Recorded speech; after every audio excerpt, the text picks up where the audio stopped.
Salut les 20 joueuses et 20 joueurs, bienvenue dans cette 20 jeux vidéo, ici Swatch et aujourd'hui nous allons déguster Divinus, un jeu de Philippe Milunski, édité par Lucky Duck Games, un jeu de 2 à 4 joueurs, d'une durée approximative d'1 heure, à partir de 12 ans. Donc c'est un jeu Legacy, donc il y a, je pense, vous verrez tout ça puisque ça va être sortir sur GameFound en participation, en financement participatif. Donc vous verrez tous les détails, mais je pense qu'il y a 12 chapitres, 12 scénarios. Donc vous allez pouvoir faire 12 parties et même à l'issue de la 12e partie, vous pourrez jouer avec votre jeu définitif indéfiniment, si vous voulez. Donc un jeu Legacy, un jeu de placement de tuiles et de jet de dés. Et donc je vais vous expliquer ça tout de suite. Donc le jeu se joue en une série de tours. Au début du scénario, au début de chaque scénario, enfin du premier scénario, chaque joueur va choisir une des boîtes joueurs. Il y en a 4 en tout, donc pour le suivre tout au long de tous ces scénarios. Une boîte au début du jeu contient uniquement des dés, mais on imagine des très beaux dés d'ailleurs, de très belle qualité, même pour un proto, écrit d'ailleurs avec des chiffres en grec comme ça. Enfin, donc évidemment, nous sommes des demi-dieux dans la Grèce antique qui découvrons petit à petit nos pouvoirs. On se rend compte qu'on n'est pas tout à fait humain, on a des visions, et donc nous allons explorer la Grèce antique. Nous allons soutenir certains peuples, soit des barbares ou bien même des peuples de la région, et nous allons augmenter nos pouvoirs divins au fur et à mesure des scénarios. Donc ça c'est un peu le thème. Et donc chaque joueur va choisir un demi-dieu, une boîte demi-dieu qui donne uniquement des dés en début de partie, mais progressivement on imagine que cette boîte, dans les futurs scénarios, pourra être remplie par d'autres choses que des dés. On sait déjà que, vous voyez, par exemple, Phil Ray, ici, avec son personnage, il a pu acheter des artefacts et gagner des pouvoirs grâce à ces artefacts. Donc vous voyez, vous avez une certaine progression et des pouvoirs asymétriques, un gain de pouvoir asymétrique. Au début de la partie, on choisit son demi-dieu, on prend ses dés, on dévoile le premier scénario. Dans ce cas-ci, le premier scénario a donné les 2 dieux ici, les 3 quêtes ici. Le deuxième scénario a apporté 2 dieux supplémentaires et 3 nouvelles quêtes. J'y reviendrai à la fin en évitant de vous spoiler, donc vous en faites pas, on va éviter ça. Donc, début de la partie, on ouvre la boîte, on choisit son personnage. Un des 2 joueurs, donc chaque joueur jette ses dés, ses 6 dés, et les prend devant soi. Et le joueur qui a jeté la moins grande valeur prend le petit personnage pour dire qu'il est le premier joueur. Et à partir de ce moment-là, on joue jusqu'à la fin du jeu. Et jouer jusqu'à la fin du jeu, c'est quoi? C'est à son tour, on fait une des 2 actions possibles. La première action possible, c'est explorer, c'est-à-dire prendre une de ces tuiles et la mettre dans son terrain personnel. La deuxième action, c'est se reposer et c'est reprendre tous ces dés et les rejeter. Donc voilà, à son tour, soit je place, soit je reprends, en sachant que quand je reprends, donc ce sont les dés qui me servent à prendre une tuile. Donc j'y reviens en détail, mais en gros, je veux prendre cette tuile. Elle est la couleur 5, de valeur 5, je mets 5, je prends la tuile et je la place dans mon espace personnel. Quand je veux et que je veux rejeter mes dés, je reprends tous mes dés et je re-remplis avec des nouvelles tuiles. Je re-remplis, donc ici c'est pas un bon exemple, c'est avec celle-ci, hop, je re-remplis les espaces. Donc autrement dit, quand je vais me reposer, je vais augmenter les chances et les possibilités pour mes adversaires qui vont avoir d'autres nouvelles tuiles à disposition. Donc il y a tout un aspect de rythme de jeu qui intervient ici, où vous allez peut-être quelquefois passer plus tôt que d'autres pour essayer de prendre l'avantage pour avoir le maximum de choix et pouvoir aller vers vos objectifs stratégiques. Le jeu est un jeu très simple de pose de tuiles, donc puisque je vous dis à votre tour, soit vous prenez une tuile et vous la placez dans votre espace personnel, soit vous vous reposez. Alors, en détail, pour acheter une de ces tuiles, vous allez devoir placer les dés de valeur exacte. Donc ici, pour prendre la tuile 5, j'ai qu'à mettre un dé de valeur 5. Et je prends la tuile, mais pour prendre, vous voyez qu'il y a 7, 8, 9, 10, 11, pour prendre les tuiles, on peut aussi faire des additions. Donc par exemple, si je veux la 8, je place 2d4, j'ai 8, et je place la tuile chez moi. On peut même faire des soustractions. Ici, ce n'est pas un bon exemple, mais je veux absolument la tuile 1, eh bien, je peux mettre mon 4 et mon 3 pour faire 4 moins 3 et donc prendre la tuile 1. Donc, je peux pas faire d'exposant, ni de racine carrée, ni de multiplication, ni de division. Je peux juste faire des additions et des soustractions. Mais c'est pas si mathématique que ça, quoi. Enfin, il faut pas avoir peur. C'est pas un jeu où vous allez devoir faire 36 calculs. C'est assez simple, plus ou moins. Ça va assez vite. Et vous voyez très rapidement les possibilités. En fait, comment vous allez jouer concrètement? Vous allez regarder les tuiles que vous voulez. Et vous allez vous dire, ah ben non, moi il me faut absolument celle-là. Comment est-ce que je peux faire pour faire un 10? Et vous regardez vos possibilités. Quelquefois, ça ne sera pas possible.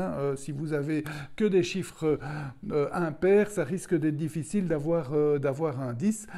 Donc voilà. Donc il y a un peu de calcul, mais c'est très léger. Et vous prenez les tuiles correspondantes et vous les placez. Quand vous placez une tuile dans votre espace personnel, il y a plusieurs contraintes.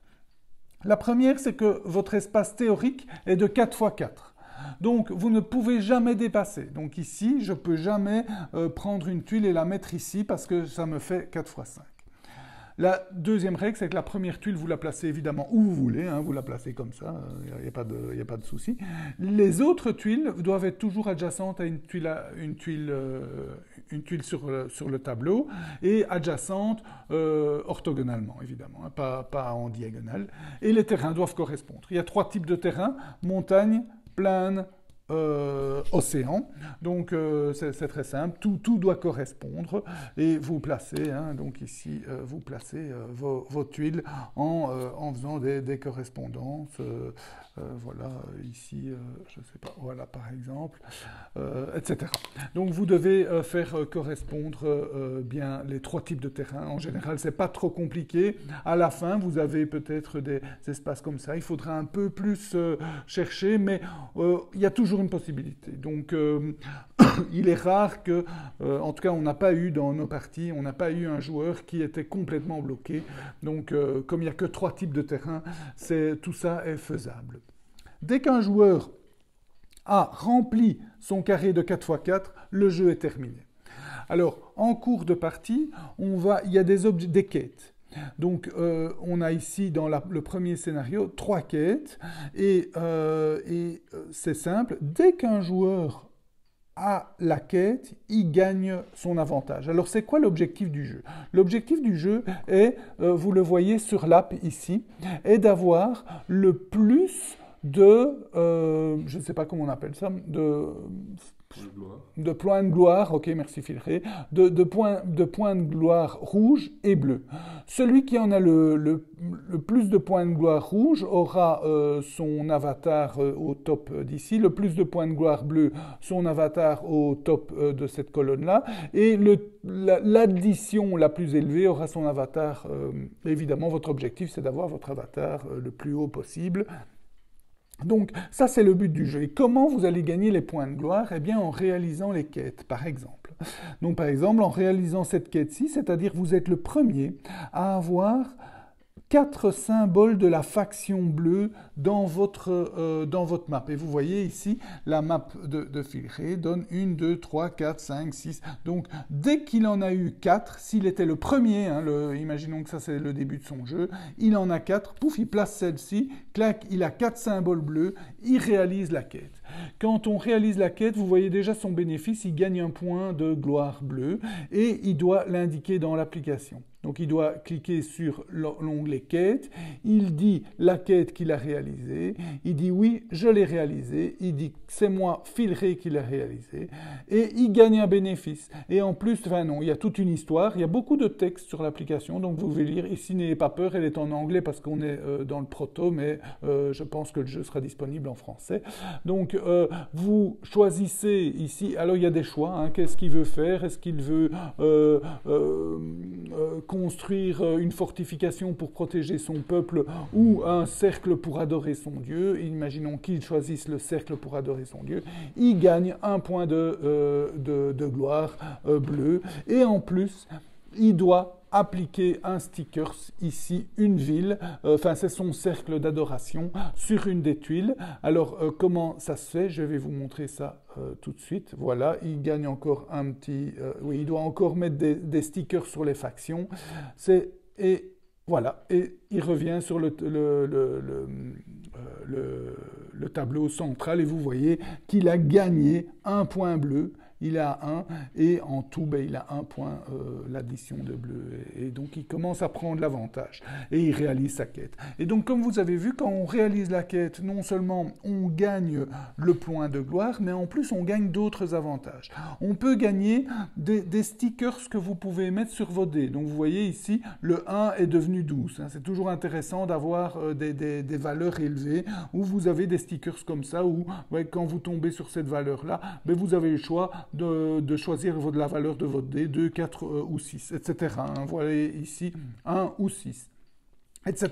Donc vous avez des stickers que vous pouvez mettre sur votre dé, hein, des autocollants, hein, ou des autocollants que vous pouvez coller sur les tuiles. Ici, c'était le cas d'ailleurs. Le cercle, il est là d'ailleurs. Le cercle d'adoration. Alors, comment est-ce que vous allez coller les autocollants sur vos tuiles? Vous imaginez que chaque tuile a une croix virtuelle comme ça. Et donc, chaque endroit, hein, chaque quartier peut avoir un symbole. Donc ici, voilà, on peut encore en mettre un symbole là. Quand il y a un cercle de mystique sur une tuile, il prend la place de 2 symboles. Vous voyez, un là et un là. Donc ici, il n'y a plus que la place pour 2 symboles. On ne peut jamais coller sur un symbole existant, sauf si l'app l'oblige, ce qui est arrivé d'ailleurs. Donc, sinon, normalement, on ne peut pas coller. Et donc, il y a maximum 4 symboles. Et quand on place un autocollant, on ne peut placer qu'un autocollant par tuile. Voilà, ça c'est les règles pour placer les autocollants. Alors quand on place des autocollants comme ça, en fait, il n'y a rien qui se passe. On place juste le lieu sur la tuile. Et lors du scénario d'après, quand par exemple le joueur ici a acheté la tuile, il la place. Quand il la place, alors il va scanner l'autocollant. Et comment est-ce qu'il va faire ça? Il va aller ici. Il peut soit le scanner avec la caméra, soit l'entrer manuellement. Donc ici, vous voyez, la tuile, elle a un numéro 6, je pense, ici. Non, c'est 4, un numéro 4. Je pense que ça ne va pas marcher parce que c'est normalement à partir du scénario 2, mais on met 4 et on dit oui. Et c'est qui l'a fait? C'est Swatch. Et clac, et alors il se passe quelque chose.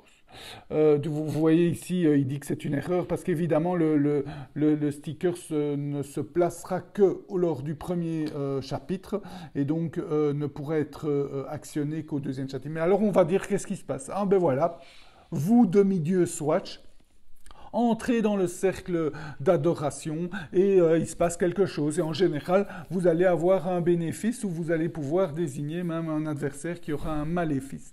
Donc ça, c'est en général. Pas toujours. Il peut y avoir des bénéfices pour plusieurs joueurs en fonction de vos avancées dans les couleurs de gloire.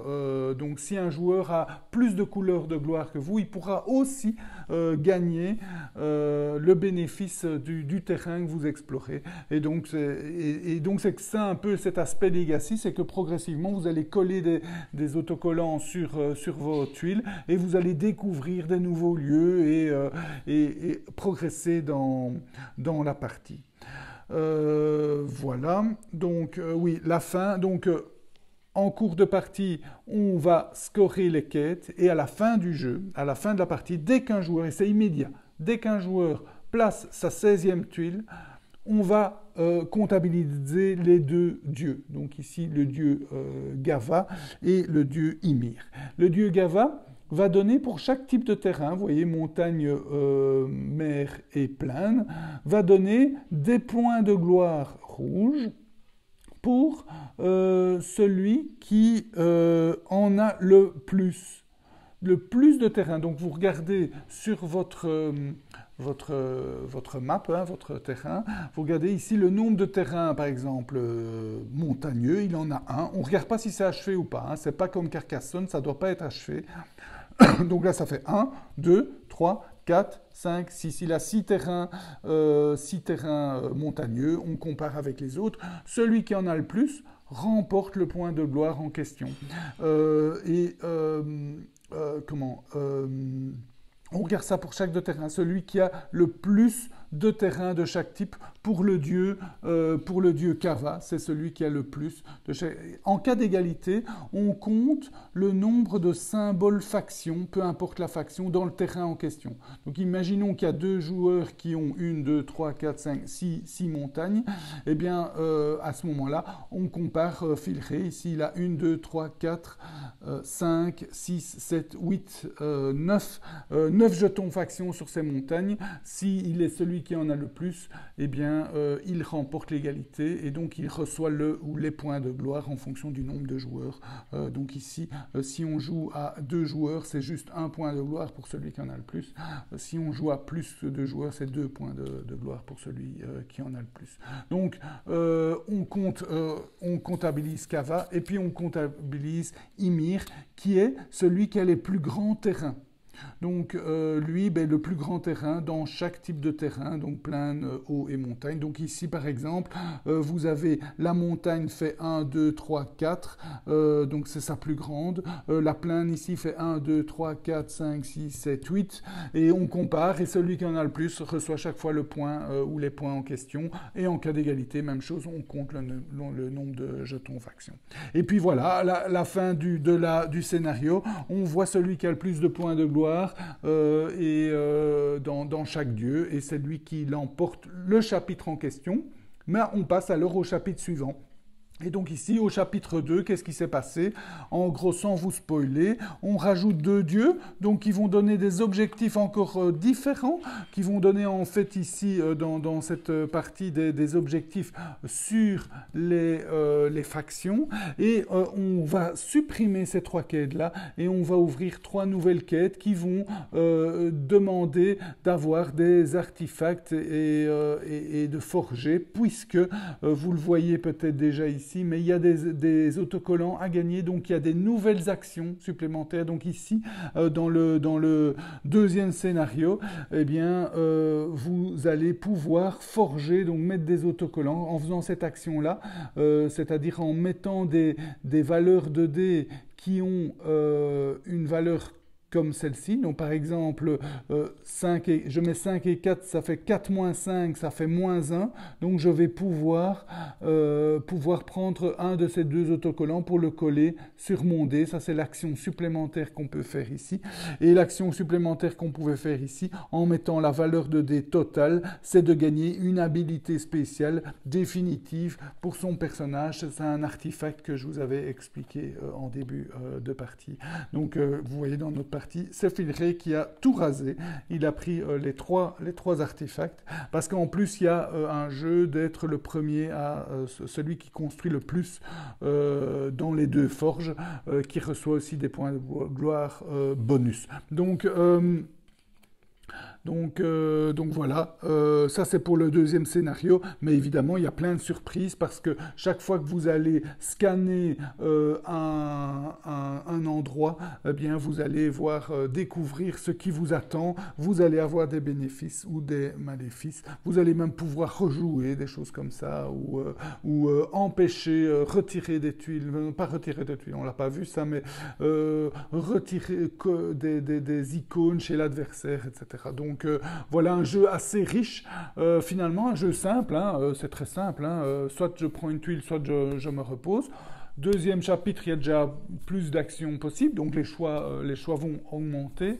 Mais un jeu assez riche avec des objectifs, des capacités spéciales, donc des trucs vraiment qu'on aime bien. Un jet de dés assez sympa, puisque vous voyez, vous avez ce rythme dans la partie, quand se reposer, quand rejeter ses dés, quand prendre les meilleures tuiles, etc. Donc une course entre les joueurs, donc vraiment très agréable. Évidemment, il y a ce côté legacy. On aime, on n'aime pas, donc on colle, on détruit, on n'a pas détruit, mais on colle des trucs, donc le jeu va évoluer, même les règles, hein, dans les règles de jeu, vous allez coller des autocollants qui vont donner des nouvelles actions, qui vont donner des nouvelles règles, donc ça va aller aussi progressivement. Évidemment, pas possible de revenir en arrière. Des petits couacs, mais je pense que c'est vraiment dû au proto. En tout cas, j'ai trouvé dommage dans l'application qu'on ne puisse pas revenir en arrière. Il y a un moment donné, on a fait une petite erreur, on a cliqué de travers, c'était trop tard. On ne savait pas revenir en arrière. Donc, espérons que ce soit corrigé dans la formule finale. Il y a, a priori, on n'a même pas testé le scan parce que comme on joue avec un iPad, c'était un peu compliqué de soulever. Donc, a priori, le scan dans la version proto fonctionne coup-ci, coup-ça. Mais ça va c'est très simple d'encoder le numéro. C'est pas un QR code, quoi. Donc, c'est très simple. Voilà. Le côté Legacy, évidemment, va faire que vous allez jouer 12 parties, ce qui est déjà très bien. Après, à la 12e partie, apparemment, il est annoncé que vous pouvez jouer avec le produit final. J'ai l'impression, mais bon, on n'a pas été jusque-là puisqu'on n'a fait que 2 scénarios, mais j'ai l'impression que, a priori, en tout cas, comme je vois le jeu, que la version finale, ça va être un peu délicat de la jouer puisque chaque joueur aura des dés différents, avec des stickers différents, aura des capacités différentes. Donc, si on joue à la fin avec toutes ces capacités différentes, peut-être qu'il y aura un joueur ou un demi-dieu qui aura un avantage par rapport à d'autres à chaque partie. Donc, à voir comment ça va. Mais enfin, c'est déjà 12 très chouettes parties puisque nous, on a fait les deux premières et je dois avouer que dans les Legacy, c'est un Legacy qui me tente bien parce que souvent, enfin, en tout cas, moi, j'ai pas joué énormément à Legacy, mais souvent, après 6-7 parties, on commence à en tourner un petit peu en rond. En tout cas, ici, après 2 parties, on a vraiment envie de découvrir la suite. Donc, ça, c'est très chouette. Et en plus, un système de jeu assez sympa où vous calculez les plus et les moins, là, pour avoir vos tuiles, vous avez votre rythme. Donc, et un jeu à la base très simple, mais qui augmente avec, je vous dis, objectifs et capacités spéciales. Voilà, c'était l'explication des règles et la dégustation de Divinus. J'espère qu'elle vous a goûté. Je vous souhaite de bien vous amuser. Santé et à bientôt. Ah oui, santé. Aujourd'hui, j'ai du vin en plus. Santé. Et à bientôt.